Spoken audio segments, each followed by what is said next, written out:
ఎందుకు పెడతానంటే ముందు వీడియోలో అన్ని డీటెయిల్స్ అన్ని చెప్పున్నాను.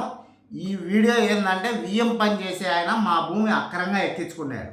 2016లో మేము సాగులో ఉన్నప్పుడు ఏం చేశాడు, పొలం కాడికి వచ్చి మీరు వెళ్ళిపోవాలంటే మేము వెళ్ళలే. తర్వాత పోయి పోలీసు వాళ్ళని దొడకొచ్చి మీరు ఈ పొలంలో ఉంటే నా పేరుతో ఆన్లైన్ ఉంది, పాస్బుక్ ఉంది, ఏడు ఉన్నారంటే కేసు బుక్ చేస్తామని వాళ్ళు బెదిరించి పోలీసు వాళ్ళు కూడా మమ్మల్ని పొలం కాడికి పోనీకుండా ఇది చేశారు. ఆ టైంలో మేము ఇట్లా ఎంఆర్ఓ కాడికి పోతే పలకలే, కలెక్టర్ కాడికి పోయి చెప్పుకున్నాం. అక్కడి నుంచి ఎంఆర్ఓ సార్కి చెప్పినాడు. అతను ఏం చేసినాడు, చేస్తానులే అని 1 సంవత్సరం పైన తిప్పుకొని పలకలే.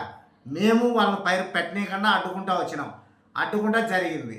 అట్లాంటినే 4 సంవత్సరాలు జరిగిపోయింది.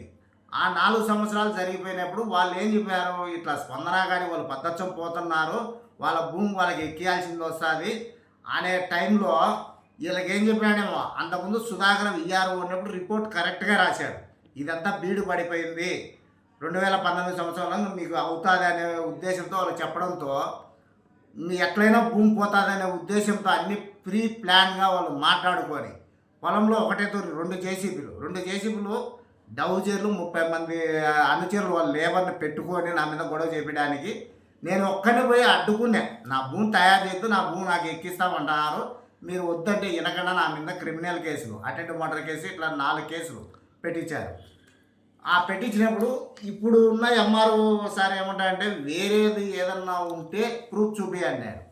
అదే మాదిరి ఇంకొకటికేటి ఆయన పేరుతోనే ఉంది, వాళ్ళిద్దరు పేరుతోనే, ఆ కుటుంబం పేరే వాళ్ళిద్దరు, వాళ్ళిద్దరు ఉండి ఇప్పుడు తీసేయమంటే ప్రూఫ్ చూపించే తీసేస్తామన్నాడు. ఇప్పుడు చూపించినాక ఏమంటారు, యువతలో ఏం ప్రెజర్ పెడతారో ఏమో, ఇప్పుడు ఆయన పైకి రిపోర్ట్ రాసి పంపిస్తాను, నీకు న్యాయం జరుగుతుంది అన్నాడు. యాక్చువల్గా ఈయన పుల్లారెడ్డి సార్ అనేది పొద్దుటూరు ఇక్కడ పనిచేసినప్పుడు కూడా చాలామంది అన్నారు ఆయన కరెక్ట్గానే చేస్తాడని. కాకపోతే వీళ్ళ ఒత్తిడి అట్లా ఉంది ఆఫీస్ మీద ప్రెషరు. అందుకు ఆయన నాకేం చెప్పలేక వాళ్ళకేం చెప్పలేక తీసేస్తా అనే వ్యక్తి ఇప్పుడు తీసేయకుండా పైకి రిపోర్ట్ రాస్తా అంటాడు. అది ఎట్లా ఇదవుతుందో నాకు అర్థం కావడంలా. నా భూమి నాకు వచ్చేంత వరకు న్యాయం చేసేట్టుగా ప్రతి ఒక్కరు సహకరించాలని నేను కోరుకుంటూ ఈ వీడియో దీంట్లో పెడుతున్నా.